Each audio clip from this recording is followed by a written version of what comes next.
Let's begin. When the knock came at 3 a.m., it wasn't a gentle tap. It was a frantic, desperate pounding that shook the silence of my Dallas home. It was the sound of a nightmare come to life, and I knew instantly that my world was about to be turned upside down. Before we continue, please subscribe to the channel and let us know where you are listening in the comments. The digital clock on my nightstand glowed 3:07 a.m. I was a light sleeper by nature and profession.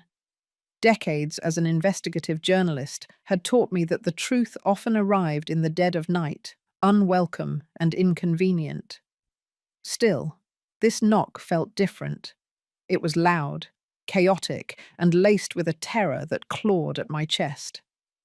I got out of bed, a chill running through me that had nothing to do with the air conditioning. My hand instinctively went for the small canister of pepper spray I kept on my nightstand. An old habit, one I thought I'd never need to use in my quiet retirement. I walked down the long hallway, the polished hardwood cold beneath my feet. I peered through the peephole. The porch light cast a pale glow on a figure slumped against my front door. It was a woman, her shoulders shaking, her head buried in her arms. Her once beautiful cocktail dress was torn and stained. My heart dropped into my stomach. It was my daughter, Veronica. I fumbled with the locks, my fingers trembling as I unlocked the heavy deadbolt. The moment I pulled the door open, she crumpled, falling into my arms like a broken doll. She was a grown woman, but at that moment, she felt as small as she did on the day I first held her. Her body was trembling, and she was crying so hard she could barely breathe. Veronica, what happened to you? I asked, my voice cracking with a fear I hadn't felt in years. She lifted her head, and what I saw froze the blood in my veins. Her left eye was swollen shut, a grotesque shade of purple and black. Her perfect thin lips were split and bleeding, a gash running from the corner of her mouth. Her blonde hair was a tangled mess. She clung to me, her breath ragged. "He hit me, Mom," she whispered, her voice barely audible. "He hit me because I wouldn't give him more money." I helped her inside, my mind racing as I closed and locked the door behind us. I gently guided her to the living room sofa, covering her with a soft blanket. As a journalist, I had seen a lot of ugly things.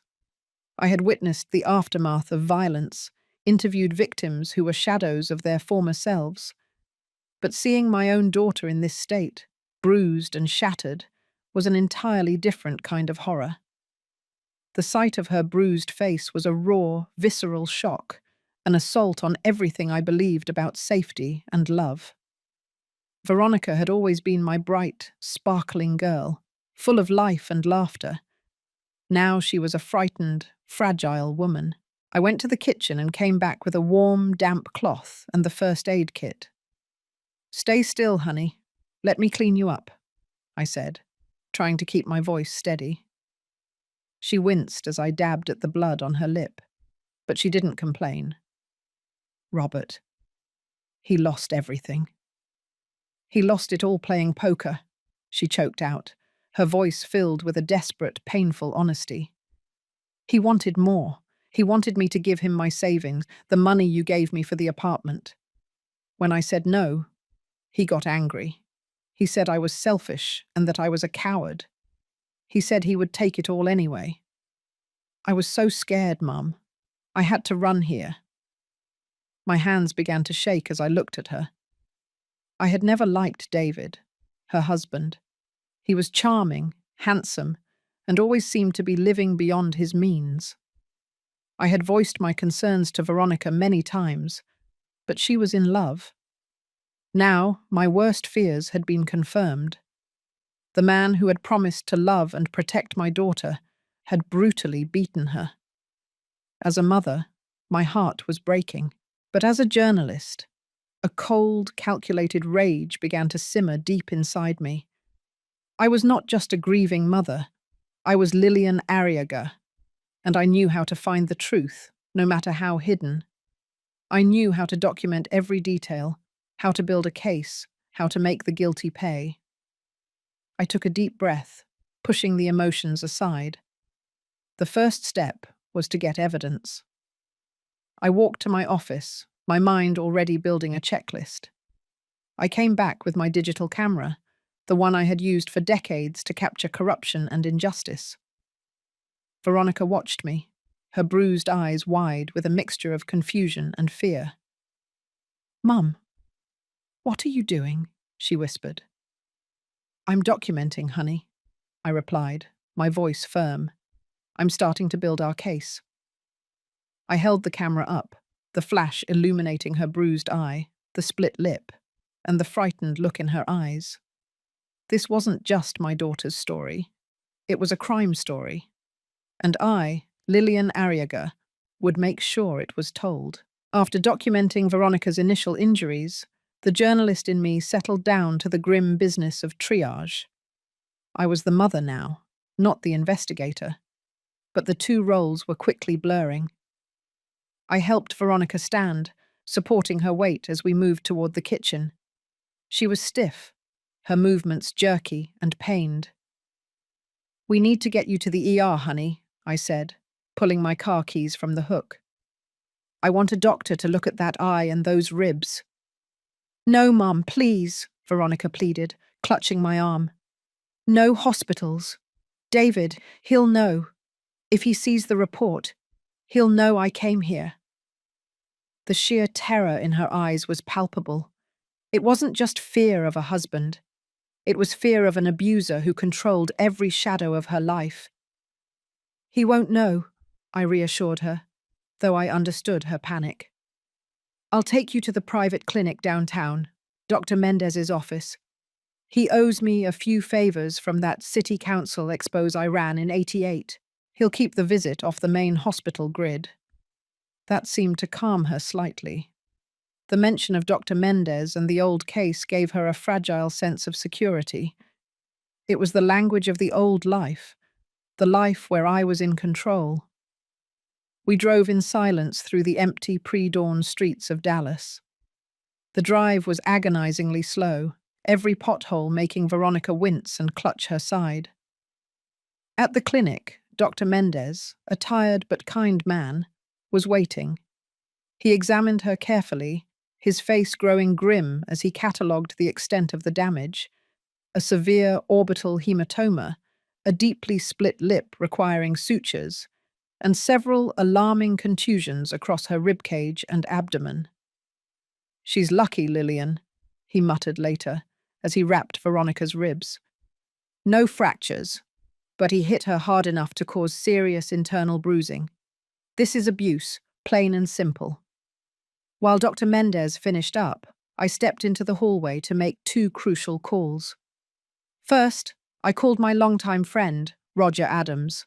Roger had been my most reliable source and colleague for 20 years before he transitioned to running a private investigation firm.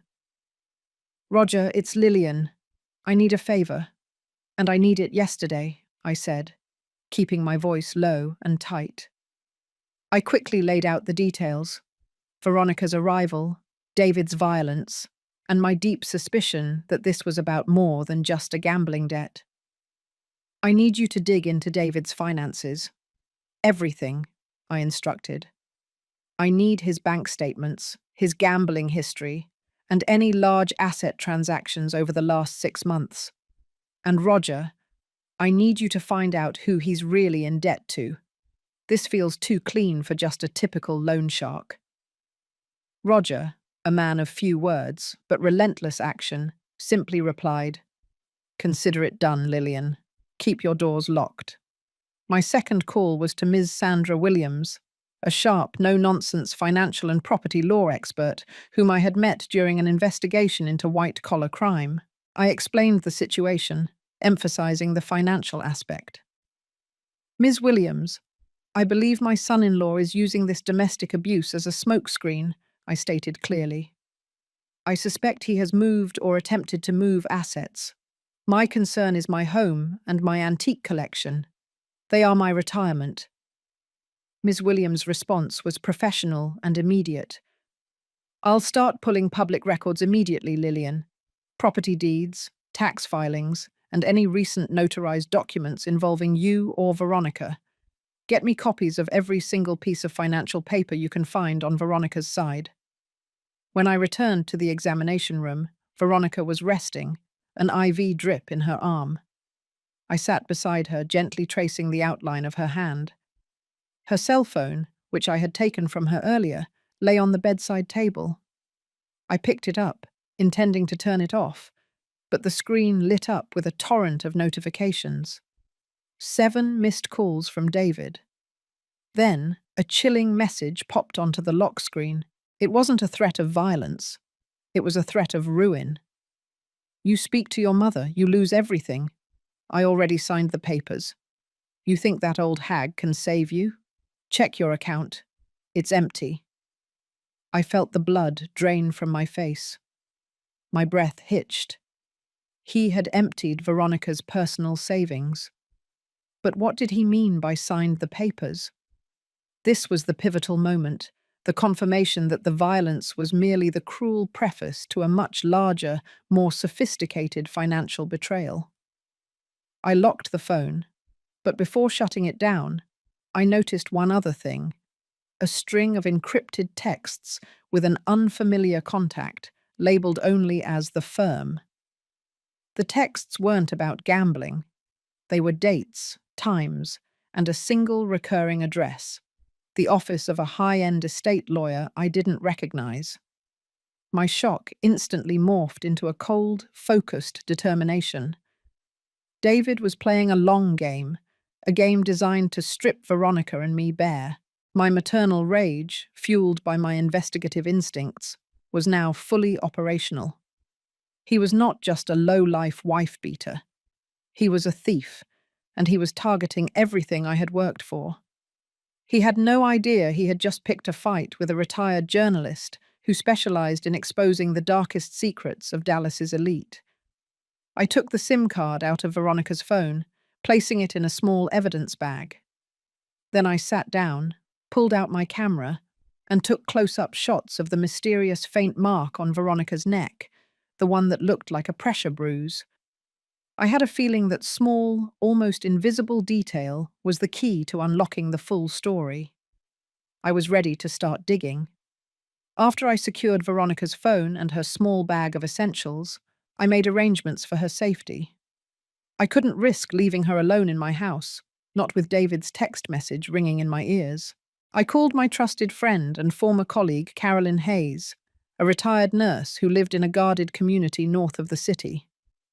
Carolyn, a woman who had seen the ugly side of humanity during her years in the emergency room, didn't ask questions.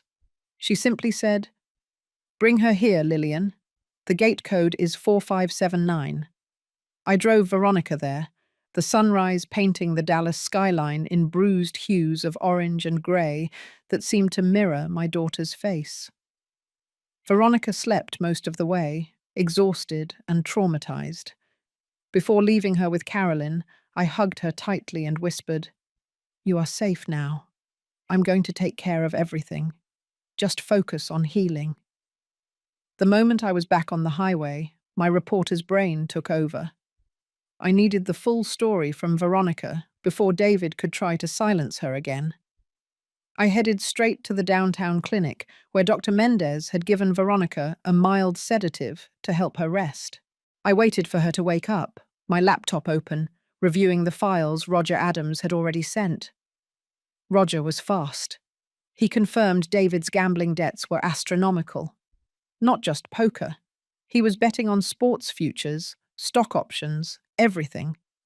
His primary creditor was not a bank, but a private equity firm that Roger identified as the Cypress Group, known in certain circles for its aggressive, borderline illegal debt collection practices.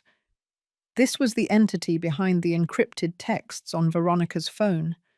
This wasn't just a husband hitting his wife over gambling debt. This was a criminal enterprise putting the squeeze on him, and David, in turn, putting the squeeze on his family. When Veronica finally woke up, her eyes, though still swollen, held a flicker of clarity. I gently held her hand. Veronica, you have to tell me everything about David's finances and those papers he mentioned, I stated.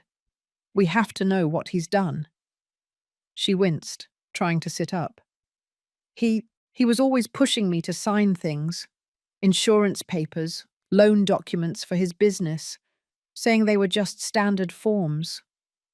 She paused, her eyes darting around the room nervously. Last month, he made me sign something that looked like an official document. It had my name and your name on it, Mum. What was it, honey? I pressed. He called it an asset declaration for tax purposes, but he made me sign it in front of a notary at his lawyer's office, not our usual one. David watched me sign every page. Then he forged your signature. I saw him do it right there, Mum. Her voice dropped to a terrified whisper. He even made me sign something else a week ago. He said it was just a liability release for his business, but I didn't read it. He got angry when I hesitated. This was the core of the danger. David wasn't trying to steal a few $1,000s. He was building a comprehensive legal framework to seize control. The asset declaration was likely a deed transfer or a massive power of attorney. I opened my laptop and showed her the text message David had sent. Check your account. It's empty. Veronica broke down, the sobs racking her body. He took it all. It was my mother's savings, the money she left for me. But the biggest shock came when I pressed her about the mark on her neck. I gently showed her the high-resolution photo I had taken. Veronica, what is this mark? I asked, pointing to the delicate bruise. She shuddered. That wasn't David. That was the other one. The other one? Who, honey? David's lawyer, Mr. Henry Thorne, she confessed, tears streaming down her face. He came to the house a week ago. David was out, and Mr. Thorne said he needed to finalize some papers. When I hesitated, he said I was being difficult. He pushed me against the wall and grabbed my neck. He said, "Sign these, or your mother loses everything." I told him David was desperate, but this is about the Cyprus group. My blood turned to ice. Not only was David a physical abuser and a thief, but his lawyer was directly involved in the physical intimidation of my daughter, confirming the conspiracy extended far beyond the family. This was beyond shocking. This was a criminal organization and operating under the guise of legal debt collection. David wasn't the mastermind. He was just a desperate puppet. Where is that lawyer's office? I demanded. Veronica, feeling a surge of protective strength, knowing I was now fully aware of the danger, gave me the address. It was in a high-rise downtown, an address that screamed exclusivity and power. The game was no longer confined to the suburbs. I was now dealing with the corrupt legal and financial elite of Dallas. The true battle was about to begin. I knew exactly where I had to go next. I would start with the lawyer. The morning after I left Veronica at Carolyn's, I started my investigation with the most pressing issue, the man who had laid hands on my daughter, the supposed lawyer, Henry Thorne. I dressed not as a worried mother, but as the sharp, formidable journalist I once was. I chose a tailored navy blazer, a pencil skirt, and the highest pair of heels I owned. In Dallas, money spoke, and I intended to speak its language. My first stop was the high-rise downtown where Thorne's office was located. It was a monolith of glass and steel, screaming power and untouchability. I bypassed the receptionist on the ground floor with the simple confidence of someone who belonged there, flashing an expired but still official-looking press badge to get to the elevators. I got off on the 48th floor, the office suite for Thorne and Associates. The waiting room was all cool marble and muted tones, designed to project quiet wealth. A young, polished receptionist greeted me. I need to see Mr. Thorne, I stated, placing a business card, my old card from the Dallas Chronicle, on her desk. It's about the Arriaga Mendez case, specifically the assets filed under the trust. The receptionist, clearly thrown off by the name and my demeanor, hesitated. Do you have an appointment, ma'am? No, I replied, leaning in slightly, my voice dropping to a conspiratorial whisper. But I have information about a misstep David Mendez made last night. I think Mr. Thorne would want to hear this before his 9 a.m. meeting with the Cyprus Group. The mention of the Cyprus Group, the name Roger had identified as the aggressive debt collectors, was the key. Her composure fractured. She immediately picked up the phone. A moment later, a door opened and a man I recognized from Veronica's description appeared. Henry Thorne. He was tall, mid-40s, with the cold, predatory eyes of a shark. He didn't look like a lawyer. He looked like muscle in a $2,000 suit. Lillian Arriaga, he said, his voice flat and warning. Come into my office. The office was predictably minimalist, overlooking the entire city. It was a power move, and I refused to be intimidated. I sat down without being invited, placing my old-fashioned leather briefcase on his desk. Cut the theatrics, Mr. Thorne, I began, my tone ice-cold. Let's talk about the property deed filed 2 weeks ago and the power of attorney you coerced from my daughter. Thorne's practiced calm faltered for the first time. I don't know what you're talking about. I represent Mr. Mendez in standard asset restructuring. Restructuring that involves forgery and physical assault, I countered, pulling out the first piece of paper, a blurred photocopy of the false deed. I have a detailed medical report documenting the bruises your client inflicted on my daughter, Veronica Mendez, at 1:00 a.m. 2 nights ago. He scoffed. Domestic disputes are messy. Your daughter is distraught. It's a he said, she said situation. I leaned forward, my hands flat on his mahogany desk, forcing him to meet my gaze. It stops being he said, she said when I produce the high-resolution photo of the bruise on my daughter's neck. The bruise, Mr. Thorne, that was left by your hand a week ago when you forced her to sign a document at gunpoint. Thorne went pale. His face, usually a mask of arrogance, twisted into fear. That was my proof. David was the brute, but Thorne was the accomplice, confirming Veronica's shocking testimony. That's a ridiculous accusation, he stammered, his bravado gone. You're threatening an officer of the court. I am a retired officer of the press, Mr. Thorne, I corrected him sharply. And I have more credibility in this city than you have in that expensive suit. I know you work for the Cyprus Group. I know David is using my retirement and my home, valued at $3.5 million, to pay off his debts to them. I know you drafted a fraudulent will, and I know you physically intimidated my daughter. You are not a lawyer. You are a thug with a law degree. I gave him a slow, deliberate smile. Here's what's going to happen.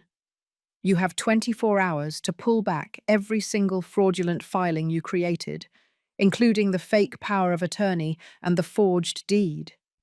If you fail to do so, I will deliver this evidence, including the photo of my daughter's neck and my full report on the Cyprus Group's illegal debt collection tactics, to the district attorney's office and simultaneously publish it on the front page of the Dallas Chronicle and the Fort Worth Star-Telegram. You will be disbarred, and you will be arrested for complicity in grand larceny, fraud, and felony assault. I stood up, adjusting my blazer. Thorne remained frozen, his meticulously constructed world crumbling around him. You've been warned, Mr. Thorne, I concluded, retrieving my briefcase. And unlike David, I always finish the story I start.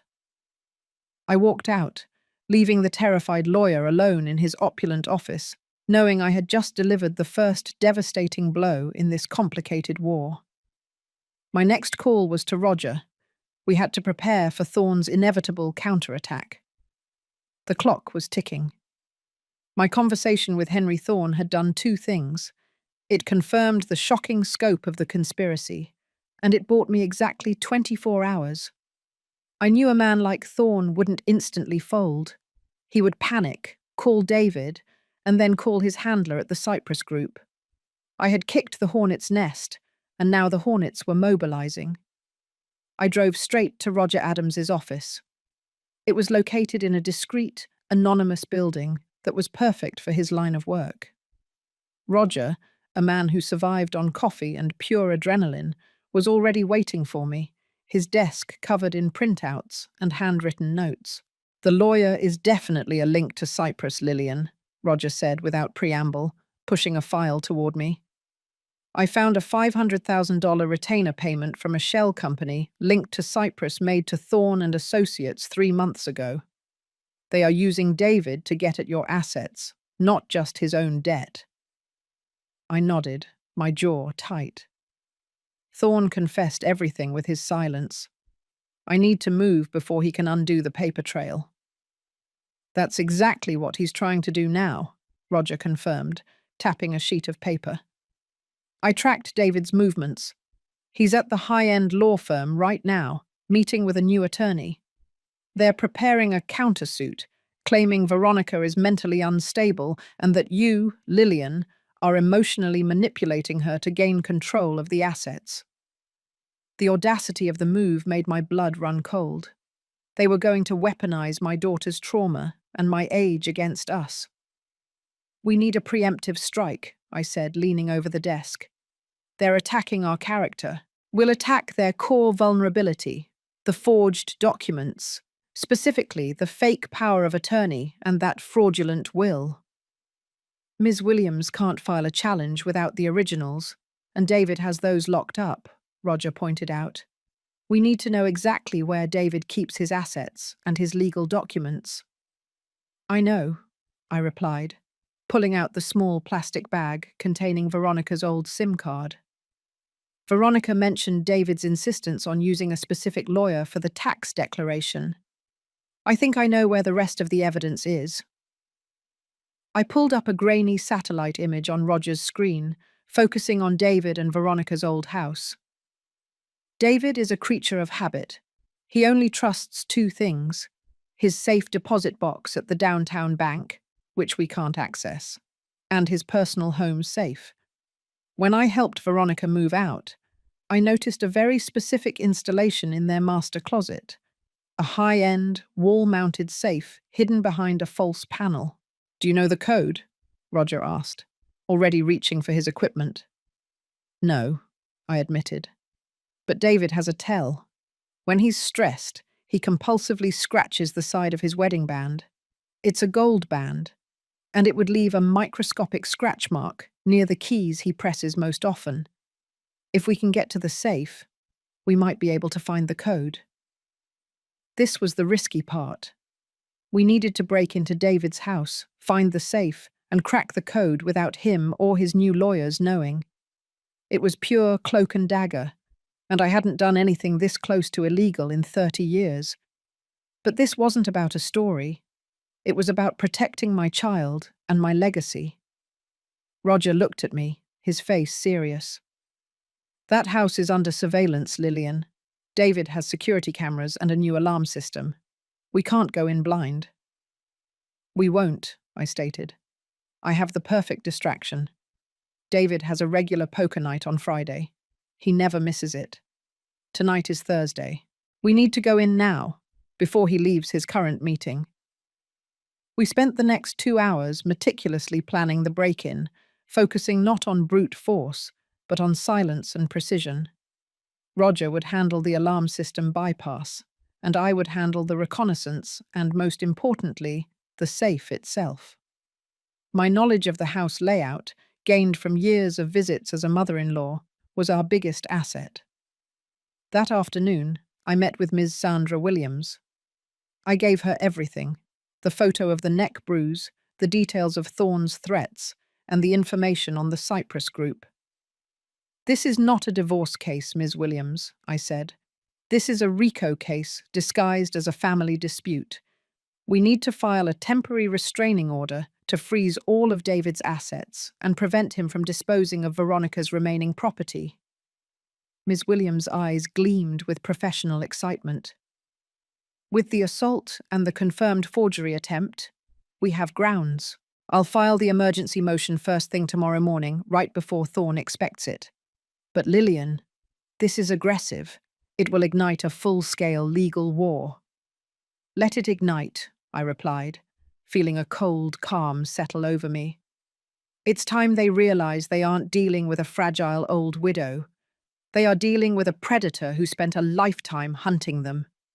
As evening fell, Roger and I drove in separate, unmarked cars toward David's neighborhood. The final, most dangerous phase of the plan was underway.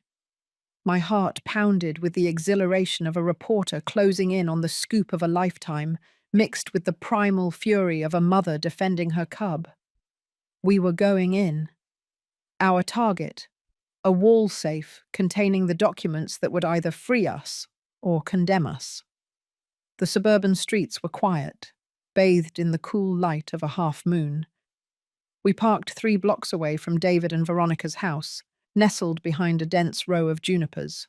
The house itself was dark and imposing, a symbol of the superficial wealth David had chased. He uses the ring system for the perimeter, Roger murmured, checking his watch. I'm running a frequency override now. It'll give us a 20-minute window. We go in through the rear sliding door, just like you showed me. I nodded, the adrenaline a clean, sharp focus in my veins. My heart was pounding, but my movements were fluid and practiced. This was the thrill of the chase, the kind of investigative work that used to define me. But this time, the stakes were personal. I felt 70 years old, yet also 25, the young reporter who lived for the darkness and the truth it concealed. Roger moved first, a silent shadow against the side of the house. He expertly bypassed the magnetic lock on the sliding door, and with a soft click, we were inside. The air was heavy and smelled faintly of expensive cologne and stale liquor. We moved instantly to the master bedroom, the floor plan of the house etched permanently in my memory from years of family holidays. The wall safe was exactly where I remembered it, concealed behind a heavy antique print of a sailing ship. Roger lifted the print off its hook and shone his narrow beam flashlight on the digital keypad. The steel door was formidable. "Okay, Lillian," Roger whispered. "Your theory about the wedding ring. We need the keys he uses the most." I leaned in, examining the keypad with a jeweler's loupe I had brought along. The numbers 1, 3, 5, and 8 had microscopic wear marks. The gold dust from David's wedding band had left faint, almost imperceptible scratches around the edges of those buttons, confirming my hypothesis. David was compulsively nervous, a fact I had always dismissed as vanity. Now, it was our key. "It's 1358, I breathed. "Try those digits in a birth year sequence. David is obsessed with his college graduation year. 1998. Roger typed the 8-digit code. 1998135 8. A tense moment of silence stretched between us. The safe remained locked. "Wait," I muttered, my mind racing. David graduated in 1998. Veronica's birthday is May 13th, the 13th of May. It was the only date he ever remembered. Roger quickly entered the revised code, 05131998. The safe door clicked open with a deep mechanical groan. We had exactly 5 minutes left. Inside, the safe was lined with important documents and stacks of $100 bills. We ignored the cash. Our target was the paper. I quickly pulled out a sheaf of legal documents, photographing each one with a camera designed for low light, using the metadata to record the exact time and location. The documents were worse than I imagined. There was the forged power of attorney, giving David complete control over my financial accounts, filed just 3 days ago. There was the deed transferring the house into a holding trust controlled by the Cyprus Group. And finally, the most chilling document of all, the fake will. It stipulated that, upon my demise, all assets would immediately pass to David, citing a fabricated clause that Veronica was incapable of managing an inheritance. He was not just trying to steal my assets, he was planning to invalidate my daughter's entire existence and destroy my reputation posthumously. As I frantically photographed the last page, I caught sight of a worn, leather-bound book tucked into the back corner of the safe. It wasn't a financial document. It was a small journal. I hesitated for a fraction of a second, then quickly snapped a picture of the cover and slipped it into my briefcase. "Time, Lillian. Now," Roger hissed. We closed the safe, replaced the picture, and retreated back through the rear door, just as the frequency override timer expired. We were out, unseen, with the digital proof of the entire conspiracy. Back in the car, speeding away from the house, I barely registered the adrenaline crash. I opened my briefcase, pulling out the worn leather journal. Its pages were filled with a tiny, cramped handwriting that wasn't David's. It belonged to Veronica. I began to read, shining the flashlight over the pages. It wasn't a diary. It was a meticulous ledger. Veronica had been secretly documenting David's abuse for months, listing dates, times, and the exact dollar amounts of the antiques he sold from my collection. Entry for April the 12th. David took the Ming vase, said it was worth $75,000. He only gave me $2,200 for silence. Entry for May 21st. Found the fake will draft in his briefcase. I didn't tell him I knew. I'm afraid. He said he needed $200,000 more by the end of the month. The truth was laid bare. Veronica wasn't just a victim of David's violence. She had been his secret, silent informant and victim, forced to track his crimes, documenting his escalating demands while fearing for her life. The mark on her neck wasn't the only secret.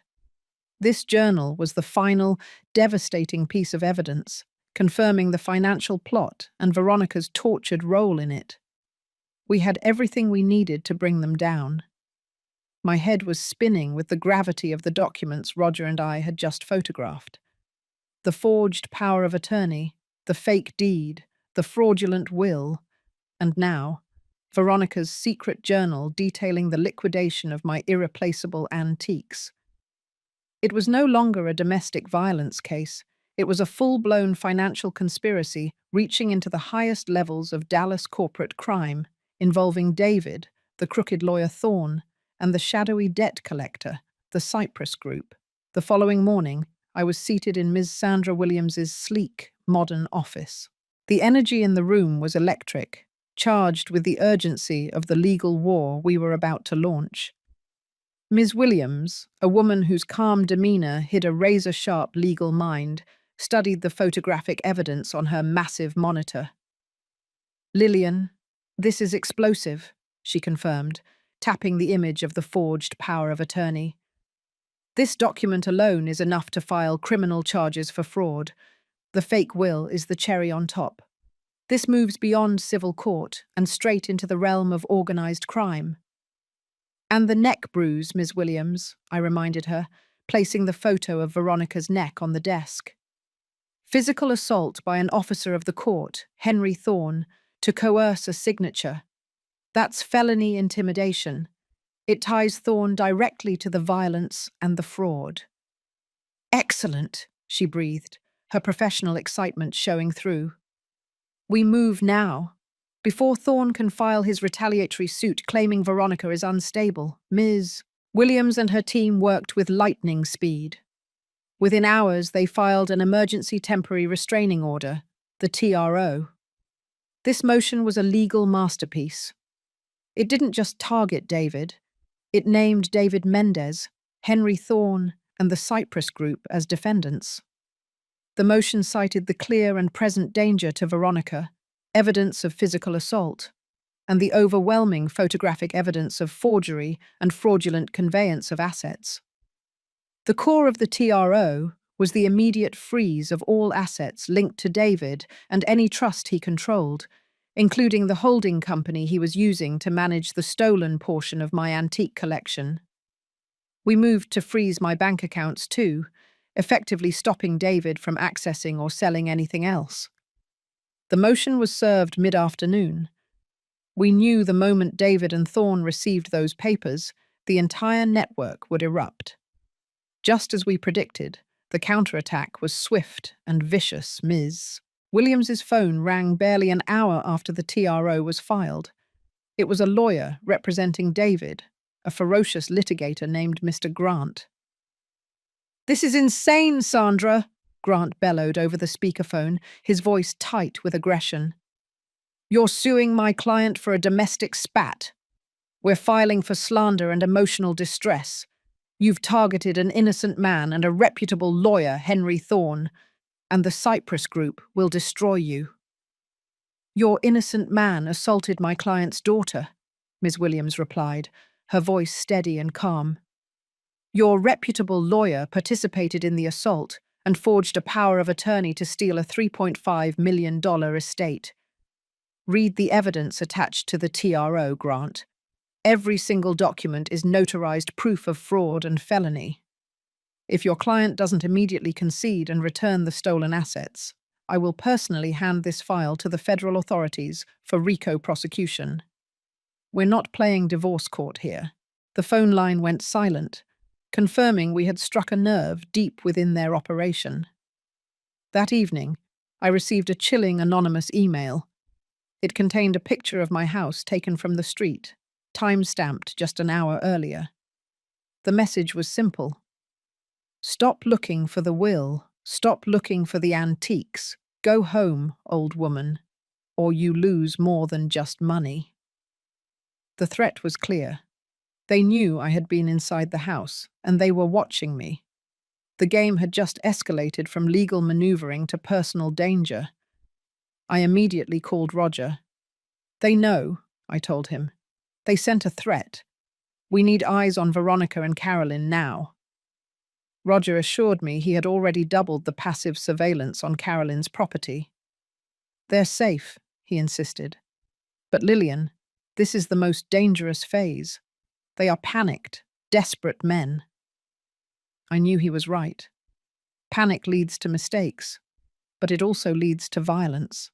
I spent the night in my study, not sleeping, but meticulously organizing my defense. I printed out every piece of evidence we had: the medical reports, the forgery photos, the journal entries, and the full TRO filing. I placed 3 copies in 3 separate, secured locations. I was preparing for the worst, ensuring that even if they managed to silence me, the truth would survive. I also sat down and typed out the first draft of my investigative report. It was a chronological breakdown of David's descent into debt, his relationship with the Cyprus Group, and the calculated fraud and violence used against my daughter. This was my ultimate weapon: the power of the press. This was the one thing their legal maneuvers couldn't silence.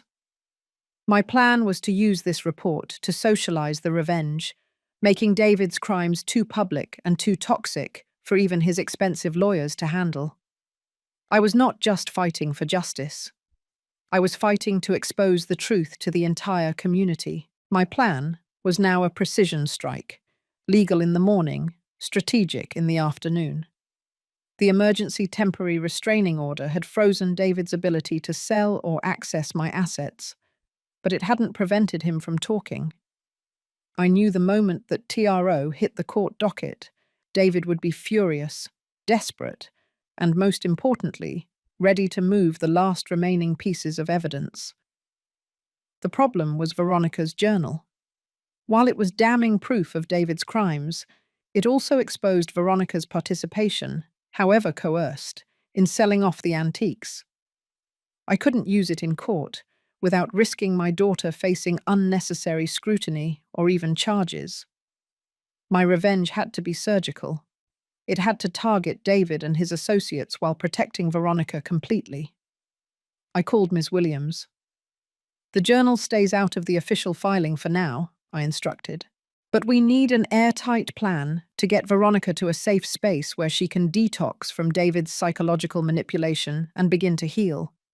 She's too fragile to face his lawyers, Mr. Grant and Thorne, even with the TRO in place." Ms. Williams suggested a highly respected trauma psychologist in Austin, Dr. Ann Carter, known for working with victims of high-control relationships. The transfer had to be immediate and secret. That afternoon, Roger and I executed the second phase of the plan, the decoy. We were driving my old Ford sedan, rigged with a GPS tracker and a burner phone, and began a dramatic, obvious road trip across the state line into Louisiana. We made sure to stop at gas stations with visible security cameras, taking long, exaggerated coffee breaks, making loud, fake phone calls about meeting with an old colleague in Baton Rouge. The purpose was to feed David and his watchers a false trail, convincing them that Veronica and I had fled the state to hide the remaining evidence. As Roger and I played the decoy, my trusted friend Carolyn was simultaneously driving Veronica, disguised in a hat and large sunglasses, to a secure private airfield. Veronica was on a small charter plane heading directly to Austin. By the time David's goons started tracking my old sedan in Shreveport, Veronica was safely in Dr. Carter's care. Now, with Veronica secure, it was time to finalize the most important meeting, the confrontation that would seal David's fate.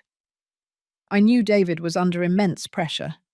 The Cyprus Group was breathing down his neck, the TRO had cut off his cash flow, and his high-priced lawyer, Mr. Grant, was undoubtedly charging him thousands per hour to navigate the mess. He was panicking and unpredictable. This was the perfect time to lure him out. I typed a single cryptic text message on a new burner phone and sent it to David's number. "The journal is here. I have the proof. Meet me at the Dallas Arboretum, North Entrance. Tonight, 8:00 p.m. Bring the money and we can talk. Come alone." David's response was immediate and predictable. "You crazy old woman. You think I'm stupid? You have nothing." I waited 5 minutes and sent another text, short and brutal. "I have the ledger. I know about the Ming vase, the $75,000 it was worth, and the $1,100 you gave Veronica. I know about the fake will. I know about the Cyprus Group. If you don't show up, I deliver all of it, including the ledger, to the DA at 9:00 a.m. sharp." He agreed to the meeting. The trap was set. I drove back to Dallas and met with Roger and Ms. Williams one last time at the Arboretum's visitor center, which was closed for the evening. "David is meeting me in 1 hour," I stated, pulling the car keys out of my pocket. "Ms. Williams, you have a certified check from my account, pre-signed. Roger, you have the microphone and the camera." My plan for the confrontation was simple but brutal. I wasn't going there to fight. I was going there to conduct one final, definitive interview. "I will lead him to the gazebo overlooking the lake," I explained. "The mic will be discreetly taped to my lapel. My objective is to get him to confess to 3 things: that he forged my signature, that he knew about the fraudulent will, and most importantly, that Thorne laid hands on Veronica at his behest." "Lillian, this is incredibly dangerous," Roger warned, his face etched with worry. "He's volatile. He might have brought backup." "That's why you won't be in the bushes," I said, handing Roger a large, nondescript camera bag. "You will be in a car parked 200 yards away, with a powerful telephoto lens, filming the entire encounter. I want wide shots of his arrival, the confrontation, and every single one of his movements. And Ms. Williams, you will be on standby. If I send you the code word gardens, you immediately call the police." I looked at both of them, my voice firm and uncompromising. "I am 70 years old. David sees me as a weak, frail widow. I will use that perception to my advantage. He will walk in there expecting to intimidate me into handing over a notebook. He will not expect to be interrogated by the last remaining investigative journalist in this city. He will confess. The time for lawyering is over. Now is the time for truth. With that, I drove my car to the north entrance of the Dallas Arboretum, ready for the final, highest-stakes conversation of my life. The night was dark, but my purpose was clear. I was going to sacrifice the notebook to expose the entire conspiracy. The north entrance of the Dallas Arboretum was eerily beautiful at night. The air was cool and heavy, with the scent of damp earth and late-blooming roses. I parked my car under the heavy shadow of an oak tree and walked toward the designated meeting spot, a small classic white gazebo on a slight rise overlooking the darkest part of the lake. I was wearing a wire taped securely to my bra strap and carrying a small briefcase containing only the pre-signed check, a decoy. I stood there, waiting. I wasn't scared, not exactly. The fear had long ago been replaced by a burning, focused anger. I was 70 years old, facing a man who thought he could steal my life, my money, and my daughter's sanity. My maternal instinct was fused with my journalistic drive for truth. Punctually at 8 p.m., headlights swept the access road. David's black, oversized SUV pulled up roughly 50 yards away. He emerged from the car alone, thankfully, but his posture was tense, aggressive.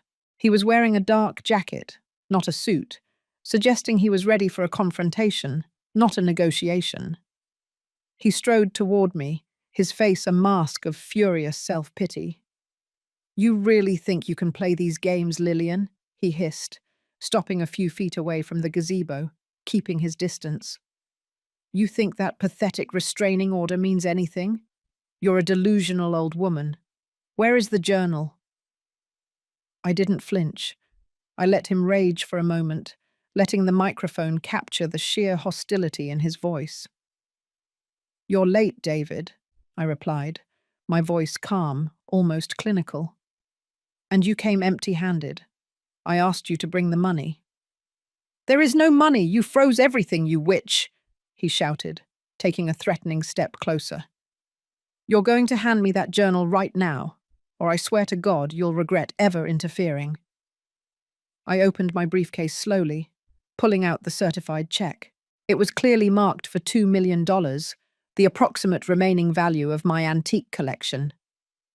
"I have the money here," I said, holding the check between two fingers. $2 million. I'll sign it over to you, but I want 3 things in return. 1. The deed to my house is legally reversed. 2. You permanently relinquish all claims on Veronica's savings. And 3. You confess everything on this recording. David stared at the check, the sight of the money momentarily overriding his rage. Greed flickered in his eyes. "Confess what?" he scoffed, attempting a sneer. "Let's start with the will," I prompted, my voice low and steady, guiding the interview. "That fake will. You know it names you as the sole beneficiary, claiming Veronica is incompetent. You forged my signature on that, didn't you, David?" He hesitated, shifting his weight. He knew the risk, but the proximity of the money was a powerful draw. "It was a contingency plan," he mumbled, glancing around the dark park. "We had to do it. The Cypress Group was closing in. They told me I had to secure collateral." "And that collateral was my house," I clarified. "You forged the deed and the power of attorney. You stole my house to pay off the Cypress Group, didn't you?" "Yes, fine, yes!" he exploded, throwing his hands up in frustration. "You don't understand the pressure. They would have killed me." He paused, then his voice dropped to a conspiratorial whisper, leaning in slightly. "But Thorne handled the paperwork. He fixed the signatures. He guaranteed it was foolproof." I had the forgery confession. Now for the violence. And what about Veronica? I asked, my voice suddenly thick with maternal emotion, a crucial shift in tone, to pull him into a deeper confession. She came to my house bruised and beaten. You put her there, didn't you? David visibly stiffened. She deserved it. She was hysterical. She was trying to ruin the plan. She refused to sign the final papers. The final papers that Henry Thorne brought to the house a week ago, I continued, pressing the most important detail. The papers that Veronica was afraid to sign, until Thorne grabbed her by the throat, forcing her hand. You knew he assaulted her to coerce her signature, didn't you, David? David stepped back, his face contorted in a mixture of guilt and panic. I wasn't there, but I told Thorne to do whatever it took to get them signed. It was necessary. Everything was going to fall apart if she didn't cooperate. It was his job. That was it. I had the full confession, the forgery, the larceny, the conspiracy with Thorne, and the direct link to the physical assault on my daughter. The wire had captured it all. I looked at the check in my hand, then tore it slowly in half, letting the two pieces drift to the ground. David stared at the shredded check in horror. What are you doing, you crazy old fool? That was $2 million. I finally rose to my full height, facing him with the cold authority of a retired reporter who had just finished her story. It was a decoy, David, I stated, my voice echoing slightly in the empty gazebo. The journal you're looking for is with my lawyer. The audio of your confession is already with a police dispatcher. You didn't come here to negotiate a deal. You came here to give me your final, unedited interview. You did what? David yelled, lunging forward, his eyes wild with pure animal rage. At that exact moment, two sets of headlights flashed, illuminating the gazebo. Two unmarked police cars, positioned by Ms. Williams after my signal, boxed David's SUV in. Uniformed officers spilled out, their presence undeniable. David Mendez, you are under arrest, one of the officers announced. David looked back at me, his confession hanging heavy in the cool night air.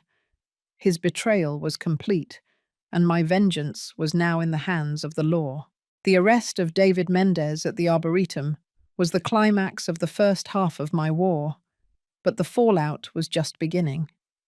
I spent the next 24 hours in constant communication with Ms. Williams and Roger, finalizing the legal and strategic moves.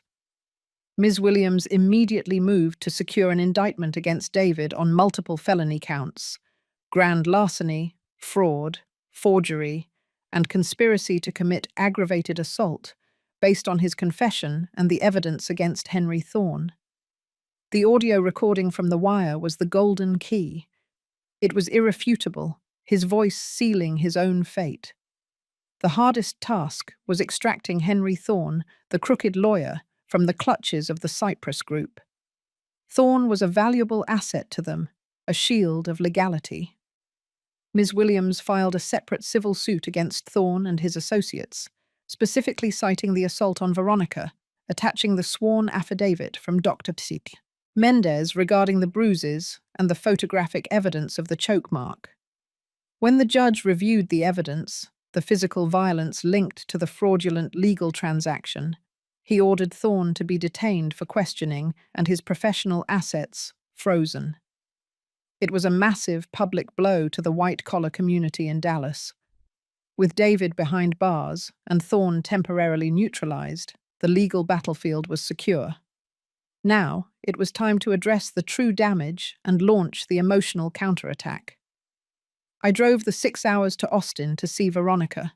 She was resting in the care of Dr. Ann Carter, the trauma psychologist. Dr. Carter's center was quiet, peaceful, and worlds away from the violence and deception she had endured. When I walked into her room, Veronica looked different. Her bruises were fading, but the deeper wounds in her eyes were still raw. She was hesitant, withdrawn. "Mum," she said quietly, her voice still thin. "What happened?" I saw the news alerts. They arrested David. Yes, honey, I confirmed, sitting on the edge of her bed. He's been arrested. They have him on fraud and assault charges. He's not going to hurt you ever again. Then I pulled out the small leather journal, the ledger she had kept meticulously hidden. I laid it on her lap. I found this in the safe, I said gently. I read it. I read every word, every date, every dollar amount. Veronica stared at the book, shame washing over her face. She tried to push it away. Mum, please. I know I shouldn't have done it. I know I shouldn't have helped him sell your things. I was scared. He threatened to hurt you if I didn't cooperate. This was the critical moment. I didn't see an accomplice. I saw a victim of extreme psychological coercion. You were not an accomplice, Veronica, I stated, taking her hand. You were a hostage. You didn't write this to document a crime. You wrote this to save your own life. You were gathering evidence against your captor. You were protecting me by tracking his movements. I showed her the last entry, where she detailed the $200,000 demand. This is not the work of a criminal, honey. This is the work of a desperate survivor. Tears streamed down her face, but these were different tears, not of fear, but of profound relief. She had been carrying the weight of the blame, believing she was equally guilty. I lifted that burden from her soul. David and Thorne wanted you to believe you were compromised so you would never talk, I explained. They wanted you to be silent. But this book is the key to proving that David was the sole architect of the fraud and that he coerced you into participating. You are our strongest witness, not a co-defendant. I told her about the plan to expose David publicly, not just in court, but through the press. This is where we take back your narrative, Veronica. David used silence to control you. We are going to use the loudest voice we have, the truth. Veronica finally looked up, a spark of the old fight returning to her eyes. You're going to write about it, aren't you? I am going to finish the story, I confirmed. And this time, the ending is ours. But first, you need to tell your story to Dr. Carter, every detail, every fear. That is the first step toward getting justice and finding peace. Before leaving, I received an update from Roger. David's defense lawyer, Mr. Grant, sensing the tide turning, had contacted Ms. Williams with a veiled threat. If your client presses for criminal charges, we will file a massive civil suit against Lillian for emotional distress, libel, and theft of the antiques. We will claim she staged the entire assault to seize control of the estate. The counterattack was exactly what I expected. A smear campaign. They were trying to bankrupt me with legal fees and destroy my reputation. David was defeated, but his expensive legal machine was still running. I smiled, a cold, journalistic grin. This was the opening I needed to launch my socialized revenge. They wanted a fight in the court of public opinion. They were about to get a Pulitzer-winning columnist against a desperate conman. The immediate arrest of David was the legal victory, but the real war was being fought in the court of public opinion. David's high-powered defense lawyer, Mr. Grant, launched a predictable and savage smear campaign. The narrative he pushed was simple. A greedy, senile mother, Lillian Arriaga, had orchestrated a massive fraud and emotional breakdown to seize control of her daughter's marriage and assets. They claimed I had coached Veronica, fabricated the assault, and illegally trespassed to steal my own property. The gossip columns and local news outlets in Dallas ate it up. They reveled in the drama of the wealthy widow versus the struggling young businessman. The headlines were brutal. $1 million granny stages assault to steal daughter's inheritance, and former reporter Lillian Arriaga under fire for staging domestic violence. My lifetime of integrity was being dissolved by a smear campaign designed to pressure the district attorney to drop the felony charges. This was the perfect opening for my socialized revenge. They wanted to fight with mud and accusations. I would fight with unassailable facts and the power of a first-person narrative.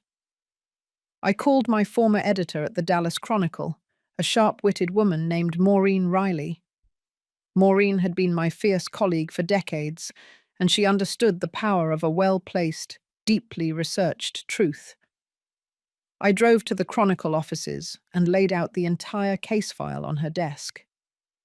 "They are destroying my daughter's life and my reputation to protect a criminal enterprise," I told Maureen, my voice steady.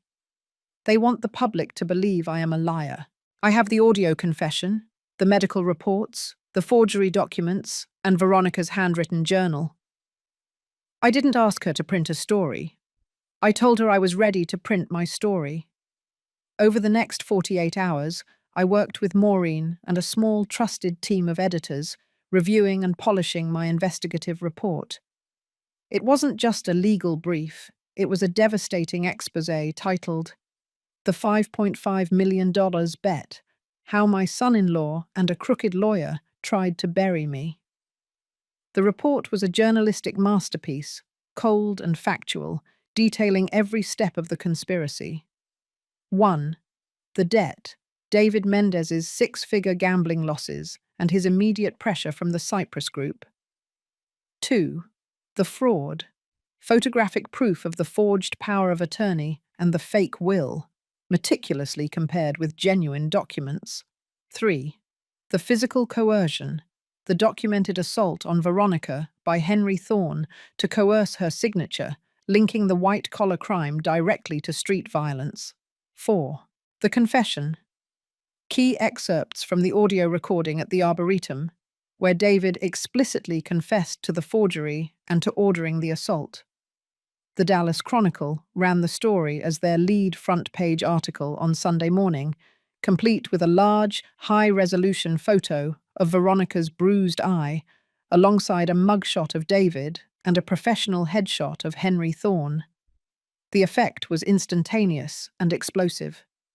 The public narrative shattered. People couldn't dismiss an entire, sourced, and legally documented investigative report, written by a highly respected former journalist. The detailed listing of the stolen items and their true market values, my priceless antique clock worth $800,000, the forged deed on the $3.5 million home, sent a shockwave through the wealthy neighborhoods David and Thorne had operated in. The phone lines at the district attorney's office lit up. The DA, initially cautious due to Miss Grant's aggressive counterclaims, was now under immense public pressure to act. The story had transformed David Mendez from a victim of divorce proceedings into a clear-cut felon involved in a high-level racketeering and fraud scheme. By Monday morning, the legal landscape had flipped completely. Henry Thorne's law license was suspended, and he was officially charged as a co-conspirator. The Cyprus Group, whose name was now publicly linked to assault and criminal fraud, saw their stock prices drop and their legitimate clients flee. My media strike had accomplished what weeks of quiet legal maneuvering could not. It forced the hand of justice. I watched the news coverage from my study, the reports echoing my words, my evidence. It was a potent, satisfying victory. But the final, most crucial step of the revenge still lay ahead, securing Veronica's peace and closing the door on this painful chapter forever. I knew I had to fly back to Austin. The fight was almost over, and it was time to focus on the humanistic healing that Veronica desperately needed. The legal dust settled quickly thanks to the public exposure.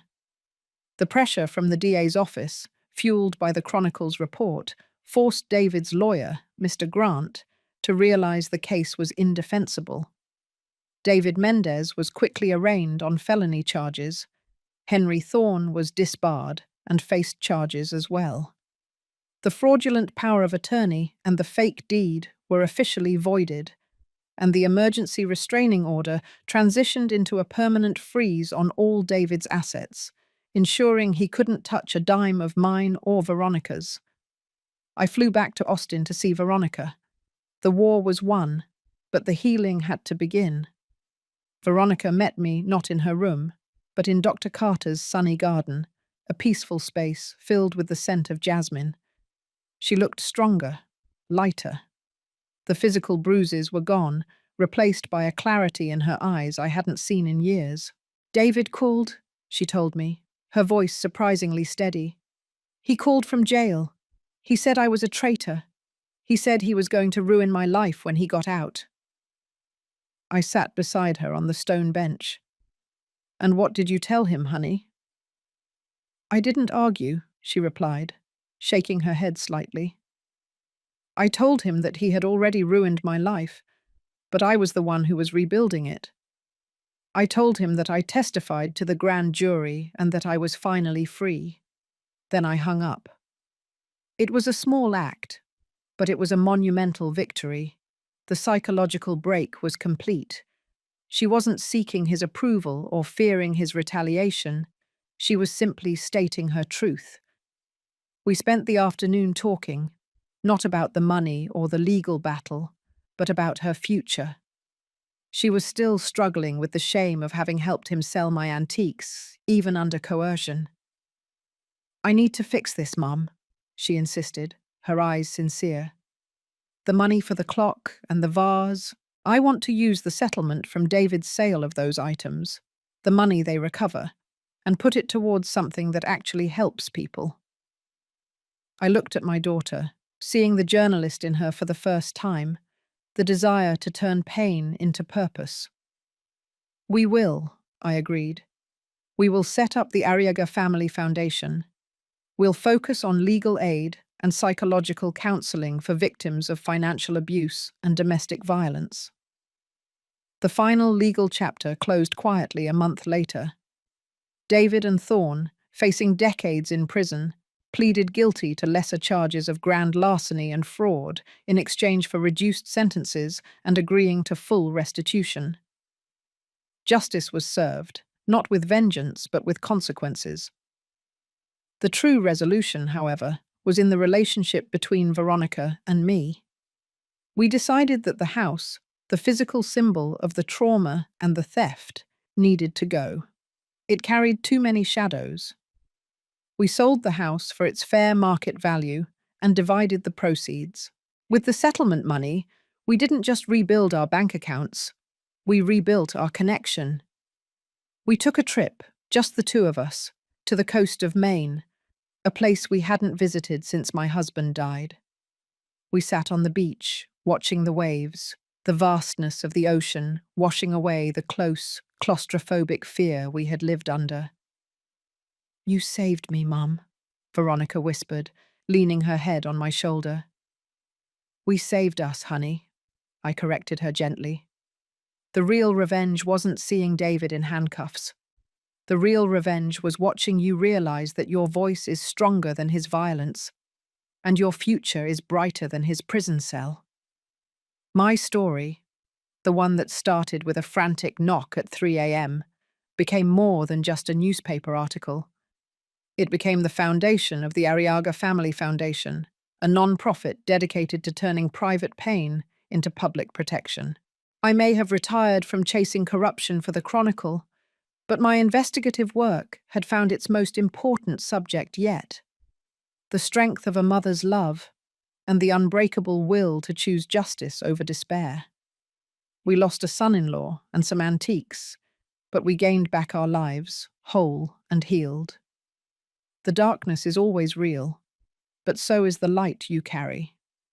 If you've been through a fight like this, know that healing isn't just about escaping the abuser. It's about choosing to build something beautiful out of the ruins they left behind. Your voice is your most powerful weapon. We want to hear your thoughts on this story and how you found your own path to forgiveness and justice. Share your perspective in the comments below.